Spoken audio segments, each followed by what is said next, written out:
Olá, meus amigos, muito bom dia a todos. Vamos conversar um pouquinho mais sobre o nosso novo Código de Processo Civil. Muito feliz em ter os meus queridos amigos ingressando aí novamente, para que a gente possa trocar algumas ideias, ainda aqui rapidamente, sobre os nossos novos dispositivos, meus amigos? Eu queria agradecer imensamente aí todo o carinho que eu venho recebendo de vocês, principalmente em relação ao nosso primeiro comentário. Muito obrigado, meus amigos que estão escrevendo, que estão compartilhando, que estão divulgando o nosso Periscope. É uma satisfação realmente muito grande e um empenho muito grande de minha parte também para que traga alguma coisa, algo, não alguma coisa, mas algo realmente responsável e que seja de qualidade, para que a gente possa então fazer uma abordagem sobre esses novos dispositivos. Não nos esqueçamos, meus amigos, que hoje, exatamente hoje, nós estamos a menos de 100 dias, que fique bem claro isso para todos nós, estamos a menos de 100 dias da entrada em vigência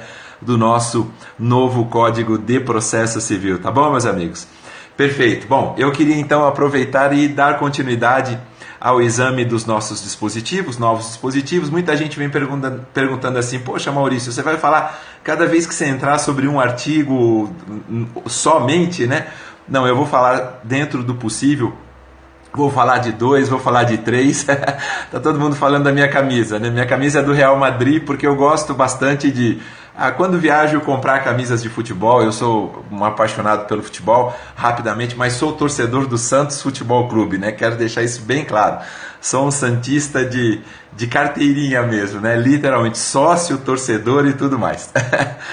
É isso aí, meus amigos. Vamos lá então, vamos bater um papinho sobre os nossos artigos 2º e 3º. Eu continuo tendo aquela dificuldade de colocar o 2º e o 3º, Estou tentando ali, como me deram uma sugestão no dia de ontem, de ficar apertando o número, que aí aparece 2º e 3º, mas não estou conseguindo. De qualquer maneira, são esses os nossos 2 dispositivos de hoje.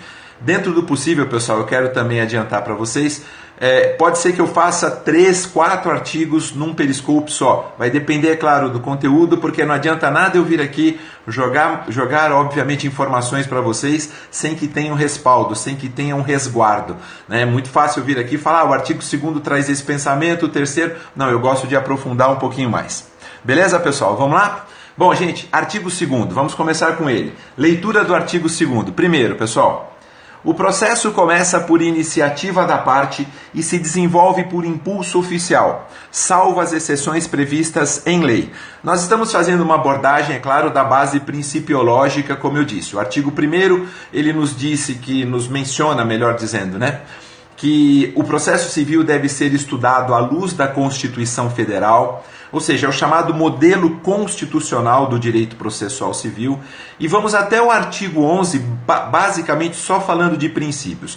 Eu digo artigo 11, pessoal, porque o artigo 12, ele na verdade não se constitui num princípio, ele se constitui numa regra, quando ele fala da chamada ordem cronológica de julgamento. Aliás, dispositivo que já terá a sua redação alterada, nós sabemos, porque existe um PL, o PLC, Projeto de Lei da Câmara, número 168, de 2015, que já foi aprovado pela Comissão de Constituição e Justiça do Senado e que só falta ser votado em plenário agora. Esse PL vai alterar a redação do artigo 12. Mas voltando ao artigo 2º, pessoal, vocês perceberam?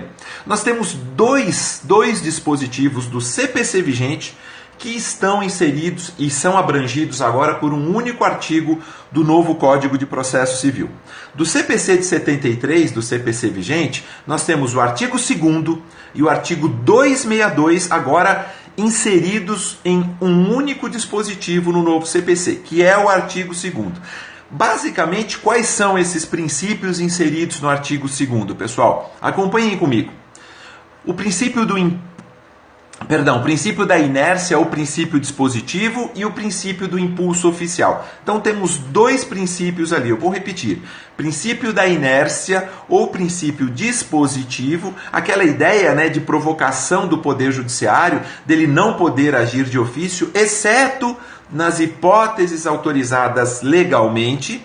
E, depois de acionado o Poder Judiciário, o próprio Poder Judiciário ser o responsável pelo chamado impulso oficial, ou seja, fazer com que o feito tramite regularmente até chegar à prestação da tutela jurisdicional almejada, ou seja, se for em primeira instância, né, até se chegar na sentença. Se for uma demanda de competência originária dos tribunais, até se chegar no respectivo acórdão.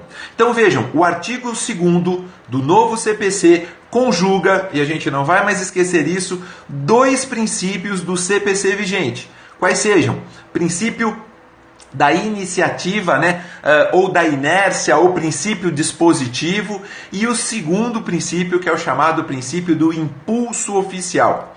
A ideia do artigo 2º, meus amigos, também é deixar bem claro que em algumas situações o próprio magistrado poderá agir de ofício. Nós sempre citamos, ainda sob a vigência do CPC vigente, nós sempre citamos que uma dessas situações, uma dessas hipóteses, é aquela consagrada no atual artigo 989. O artigo 989 diz o quê, pessoal? Que o juiz pode determinar a abertura de inventário de ofício. Esse 989 não foi repetido, volto a dizer para todos vocês, no novo CPC. Então vamos deixá-lo de citar como exemplo. Temos vários outros exemplos. Por exemplo, né, com perdão da redundância, os artigos 536 e 538 do novo CPC, eles autorizam que o juiz dê início de ofício a execução de sentença, né, que impõe a prestação de fazer, não fazer ou entregar coisa. Né? Isso não acontece com a execução de sentença que condena ao pagamento de quantia certa.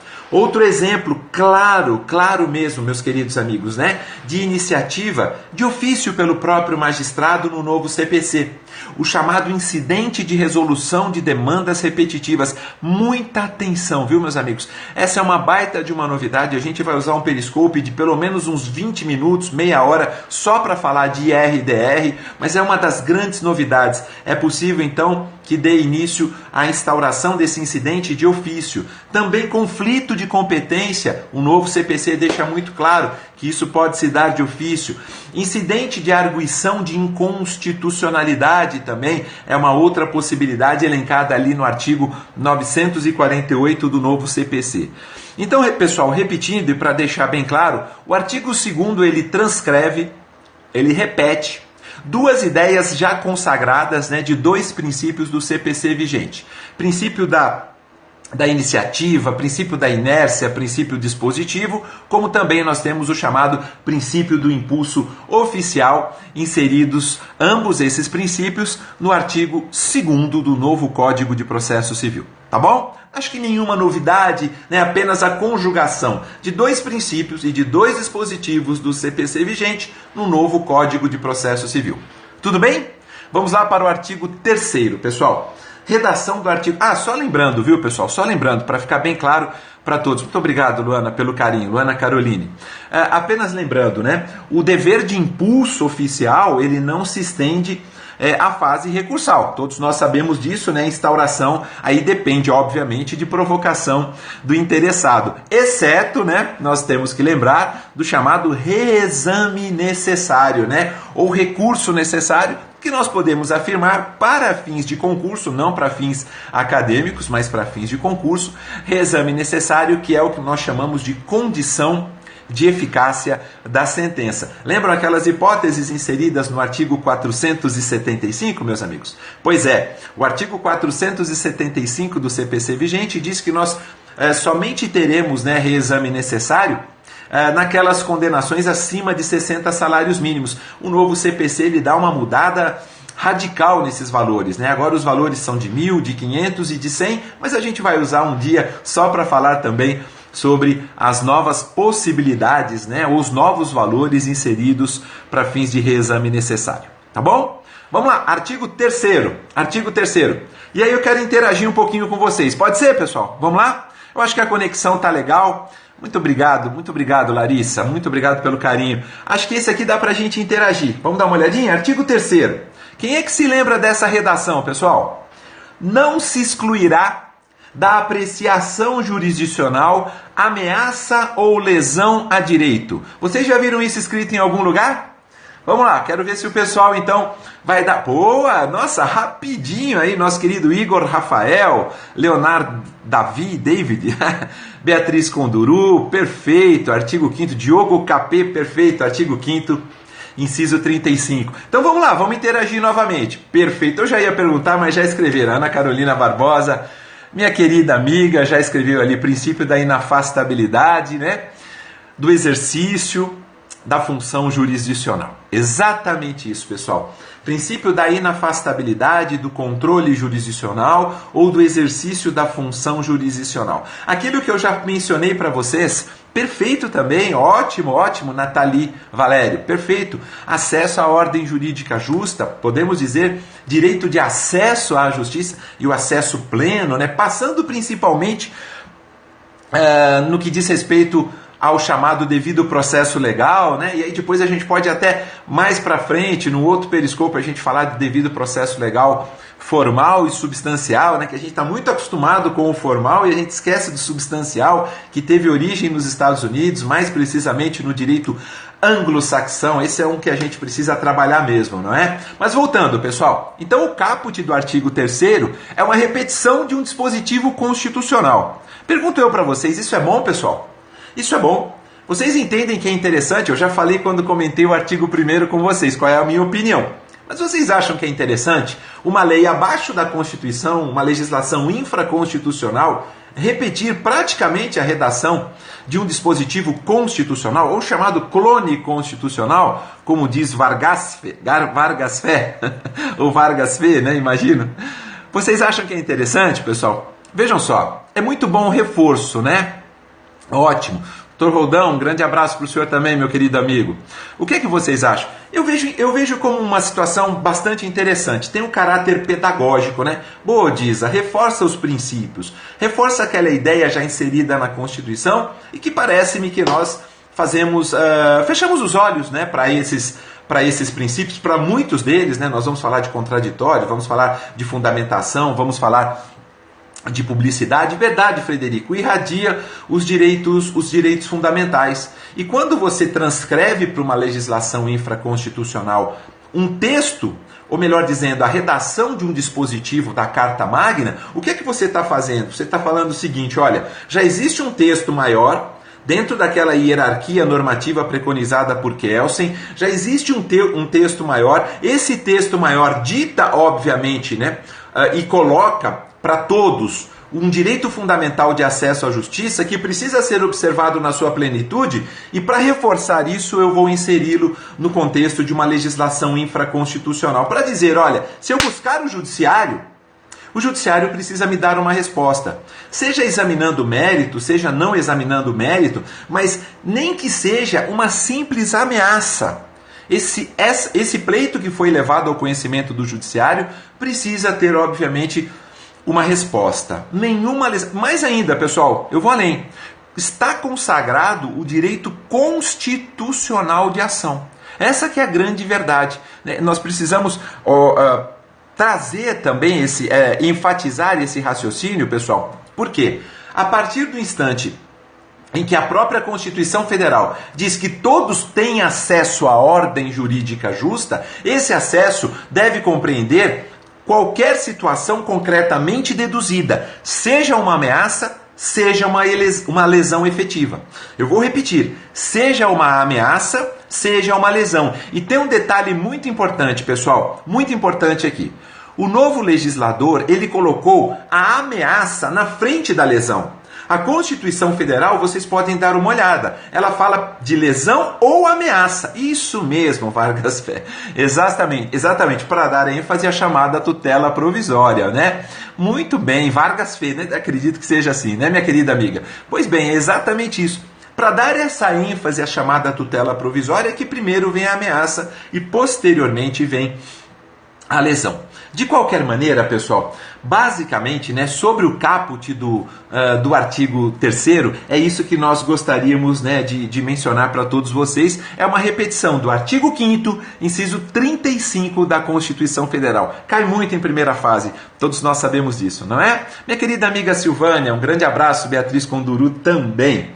Vamos lá, pessoal. Vamos trabalhar agora 3 parágrafos, né, que acompanham o artigo 3º. O primeiro deles diz respeito à arbitragem. Parágrafo 1º, pessoal, dizendo o seguinte: é permitida a arbitragem na forma da lei. Bom, o que esse parágrafo 1º nos diz, né? Ele nos diz o óbvio. A arbitragem já é permitida pela Lei 9.307, de 23 de setembro, se eu estiver enganado, me corrijam, mas acredito que é essa data mesmo, 23 de setembro de 1996, né? E que foi modificada pela lei, recentemente, pela Lei 13.129, 13.120, essa eu tenho certeza, 13.129 de 2015. O que o novo CPC diz é, olha, a arbitragem ela é autorizada, ela é permitida na forma da lei, com todos aqueles mecanismos ali. Muito obrigado, Ricardo, por ter informado. E com todos os mecanismos, com todos os dispositivos inseridos nesse ordenamento. Tem um detalhe, pessoal, tem um detalhe importantíssimo que nós precisamos refletir, né? Nós precisamos trazer aqui agora. Sempre que nós falarmos de arbitragem, haverá uma discussão sobre o fato de a arbitragem ser o quê, pessoal? Jurisdição propriamente dita, ou a arbitragem ser um equivalente jurisdicional. Recentemente até me foi perguntado o seguinte: Maurício, caiu numa prova de primeira fase, não sei se a banca era CESP, se era FCC, eu não me recordo, meus queridos amigos, e eu peço desculpas a vocês. Mas caiu uma questão de primeira fase, perguntando se a arbitragem seria equivalente jurisdicional ou perguntando se seria jurisdição propriamente dita. Foi dado como alternativa correta, foi considerado pela banca, que a arbitragem seria jurisdição. É óbvio que a doutrina majoritária, pessoal, pensa em sentido inverso, pensa no sentido contrário. Se nós pararmos para pensar, pegarmos o professor Humberto Teodoro Júnior, professor Luiz Guilherme Marinoni, se nós pegarmos o professor Cássio Scarpinella Bueno, apenas exemplificando, professor Vicente Greco Filho, todos eles são claros, taxativos, no sentido de que a arbitragem é um equivalente jurisdicional. Não é jurisdição, até porque ela não tem como membros, né, obviamente, dos tribunais de arbitragem, aqueles regularmente investidos no cargo, ou seja, o princípio da investidura, que é um princípio inerente ao exercício da jurisdição, não é mesmo? O princípio da investidura não está diretamente relacionado ao exercício da jurisdição? Pois é, a arbitragem não tem. Portanto, meus amigos, apenas para reforçar o nosso entendimento, contrariamente ao que caiu nessa prova, que considerou como correto o fato de que a arbitragem seria a jurisdição, eu entendo, foi prova do... Boa, Raquel, muito obrigado. TJ do Mato Grosso do Sul, da VUNESP, muito obrigado por sua ajuda, minha querida Raquel. Eu, data máxima vênia e com o devido respeito, né, com toda a humildade possível, eu diria a vocês que a doutrina majoritária pensa de forma diversa. Nós estamos diante de um equivalente, como é, por exemplo, a autocomposição, como é a transação, como é a mediação, como é a conciliação, como são os julgamentos administrativos feitos, né, por tribunais, como por exemplo o próprio TCU, o Tribunal de Contas da União, os tribunais de contas. Eu repito, né, eu entendo como equivalente jurisdicional e eu responderia isso, obviamente, numa primeira fase. O que é importante nós sabermos sobre arbitragem, pessoal? Apenas para que a gente passe para os demais parágrafos do artigo 3º. Nós sabermos que a arbitragem ela se rege pela chamada Convenção de Arbitragem. A convenção pode se caracterizar não somente por uma cláusula compromissória, como também por um compromisso arbitral. Isso aqui cai muito em primeira fase. Eu chego pertinho aqui de vocês para chamar a atenção. Vamos acompanhar juntos? Vamos só rapidamente uma distinção entre cláusula compromissória e compromisso arbitral? É tranquilo, meus amigos, é bem tranquilo. Pensem no seguinte. A cláusula compromissória é aquela cláusula inserida num determinado contrato, num determinado ajuste firmado entre as partes. É uma cláusula dizendo o seguinte, olha, se houver descumprimento de qualquer ajuste, né, que nós tenhamos colocado aqui nesse contrato, nós vamos, e essa cláusula vai dizer isso, nós vamos buscar o tribunal de arbitragem. Normalmente essas cláusulas, elas vêm ao final do contrato, como as cláusulas de eleição de foro. Elas vêm bem ali no finalzinho, né, dizendo o seguinte, olha, qualquer descumprimento desse ajuste que nós fizemos agora, ou celebramos agora, nós não vamos buscar o Poder Judiciário. Nós estamos ajustando, nos comprometendo, né, e compromissando a buscar um tribunal de arbitragem. Se você coloca todos os requisitos mínimos, isso aqui é muito importante, pessoal, nessa cláusula compromissória, dizendo, olha, nós vamos buscar, por exemplo, o Tribunal de Arbitragem do Rio de Janeiro, vamos submeter ao árbitro X esse respectivo descumprimento do contrato. Se eu coloco todos os requisitos mínimos inseridos no artigo 10 da Lei 9.307 de 96, eu chamarei isso de cláusula compromissória cheia, tá bom? Essa é uma expressão que cai muito também em primeira fase e meu amigo e minha amiga não vai, obviamente, desconhecer, né, quando cair. Se por acaso eu só mencionar assim na cláusula compromissória, olha, eventual descumprimento de alguns dos ajustes, né, firmados nesse contrato, eventual descumprimento será solucionado por um tribunal de arbitragem ou pela arbitragem, né? Por exemplo, se nós mencionarmos isso sem os requisitos mínimos de indicação previstos no artigo 10, aí nós estamos diante de uma cláusula compromissória vazia, tá bom? Tem a cheia e tem a vazia, que são expressões alcunhadas pela doutrina. Tá bom, meus amigos? Muito importante nós lembrarmos isto sobre a arbitragem. Como o nosso tempo é relativamente curto, fica então para um próximo dia a gente falar de arbitragem com um pouquinho mais de tempo, né, de dedicação também, tá bom? Parágrafo 2º e parágrafo 3º. Vou ler os dois, meus amigos, do artigo 3º, parágrafos 2º e 3º. Parágrafo 2º. O Estado promoverá sempre que possível a solução consensual dos conflitos. Parágrafo 3º. A conciliação, a mediação e outros métodos de solução consensual de conflitos deverão ser estimulados por juízes, advogados, defensores públicos e membros do MP, inclusive no curso do processo judicial. Pessoal, hoje eu postei no Face e também no Insta, né, uma dica sobre um julgado do STJ, sobre a possibilidade de se transacionar, né, após o acórdão ter sido proferido. Aliás, agradeço imensamente a minha querida amiga Ana Carolina, que encaminhou esse resumo para nós. Ana Carolina, que já é quase que uma magistrada, na verdade, já está assim, muito adiantada, já passou em exame oral, já está só esperando ser chamada. Ana Carolina encaminhou para nós esse julgado do STJ, recente, né, um julgado agora, a Aldisa viu, né, minha amiga? Pois é um julgado recente, agora de outubro, fez parte até do último informativo, né, do STJ, e nós fizemos menção, é claro, a Ana Carolina fez, eu só reproduzi, aos parágrafos 2º e 3º. Vocês já perceberam, pessoal, que há uma tendência muito grande, né, da nova legislação, uma tendência de fazer valer as ideias de mediação, aquilo que está por trás de uma mediação, aquilo que está por trás de uma conciliação. Nós temos 11 artigos, meus amigos, o 165 ao 175, somente falando sobre mediação e conciliação. Além disso, temos os parágrafos 2º e 3º do artigo 3º, também falando sobre mediação e conciliação. E vários outros dispositivos mencionados, né, no nosso novo CPC, só enfatizando a mediação e a conciliação. O novo legislador, ele quer que isso aconteça. Muitos são céticos, meus amigos, céticos em relação à questão da mediação e da conciliação. Muitos falam assim, até aquele slogan do CNJ, né? Conciliar é legal. Poxa vida, pessoal, conciliar é legal. É ótimo, é óbvio e é ótimo, né, que ele seja legal. O grande problema que nós vamos enfrentar, eu já tive acho que a oportunidade de falar num vídeo aqui no Periscope, pessoal, o grande problema que nós vamos enfrentar diz respeito justamente à formação desses mediadores e desses conciliadores. É claro que sempre que possível, eu, por exemplo, como juiz, nós vamos incentivar a mediação e a conciliação. É óbvio também, meus amigos, que defensores públicos, procuradores do Estado, os sujeitos processuais incentivarão, sem sombra de dúvidas, a mediação e também a conciliação. O grande problema não é incentivar. O grande problema não é só mostrar as vantagens da mediação e da conciliação.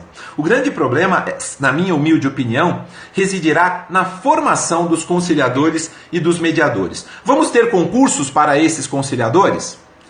Esses concursos serão de responsabilidade? Eu falo que vamos ter porque o CPC fala que terão. Mas será que os nossos tribunais terão recursos financeiros para a realização desses concursos? A remuneração será estabelecida, isso diz, a estrutura, essa é a palavrinha-chave. A remuneração será definida pelo CNJ, pelo Conselho Nacional de Justiça. E outro ponto importante, pessoal, outro ponto extremamente importante, lembrando da redação do artigo 334. E aqui eu deixo esse pontinho de interrogação para vocês. Vocês acham que é importante manter a redação atual dizendo o seguinte, que a audiência de mediação ou conciliação será o primeiro ato procedimental a ser realizado? Mas é importante mesmo, pessoal, ou é interessante manter essa regra de que basta um deles querer para que a audiência se realize? Ou seja, o autor querendo e o réu, pouco importa se ele quer ou não quer a audiência, ela terá que ocorrer. O autor não querendo, mas o réu querendo essa audiência de mediação ou conciliação, ela terá que ocorrer. Sabem aquele ditado de que quando um não quer, dois não brigam? Será que vale a pena nós insistirmos na audiência de mediação ou de conciliação? São inúmeros os colegas que escrevem muito sobre mediação e conciliação. A professora Fernanda Tartucci é uma das grandes mestras, no que diz respeito à mediação e conciliação e tem posicionamentos extremamente importantes, interessantes para trazer para todos nós, mas é algo que eu ainda fico refletindo, pessoal, com muito respeito ao novo legislador. Honestamente, eu espero que nós tenhamos resultados positivos com essa audiência de mediação ou conciliação realizada logo no início do procedimento comum. Todavia, eu tenho as minhas dúvidas. Vocês sabem disso, eu sou otimista por natureza, mas eu não sei se nós teremos êxito, sucesso nessas audiências, porque se um não quiser, meu amigo, meu querido amigo e minha querida amiga, o juiz vai ter que marcar a audiência de mediação ou conciliação se o outro quiser. Quer dizer, esse um já não quer, mas o outro quer. Aí você marca a audiência. Esse um que não quer vai chegar no ato e vai falar assim, olha, excelência, eu estou aqui porque realmente a obrigatoriedade da audiência está prevista no novo CPC, mas eu quero só reiterar, não tem conciliação nenhuma. E aí nós vamos perder pauta, não é? Nós vamos perder tempo, o feito não terá aquele prosseguimento, que nós gostaríamos que tivesse, não terá aquela regularidade, aquela duração razoável que nós gostaríamos de ter. Então, fica aí, meus amigos, o questionamento para vocês. Vale a pena nós termos ainda a obrigatoriedade, eu não digo que não vale a pena a audiência de conciliação ou mediação, mas a obrigatoriedade de que ela seja realizada, Será que ela deve ser mantida? Fica aí o questionamento para todos vocês. Tá bom? Meus amigos, é isso, nós terminamos. Terminamos então os artigos 2º e 3º.